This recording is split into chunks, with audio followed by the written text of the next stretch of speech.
Sakarya her anlamda huzurun, kardeşliğin şehri. Bugün bunu bizzat yerinden idrak ettik. Bizim kendi trenimizi, hızlı trenimizi yapmamız çok faydalı. Bu projenin de vatanımıza, milletimize hayırlı uğurlu olmasını temenni ediyorum. Özellikle emeği geçen işçi kardeşlerimize, TURASAŞ'a, Ulaştırma Bakanlığı'na tekrardan teşekkür ediyorum.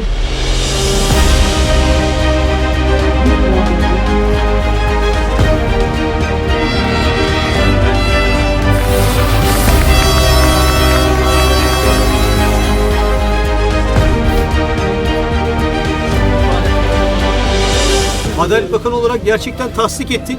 Çok kaliteli, yerli ve milli emektar işçilerimizi, TURASAŞ'ı, Ulaştırma Bakanlığımızı tebrik ediyorum. İnşallah devamı gelecek.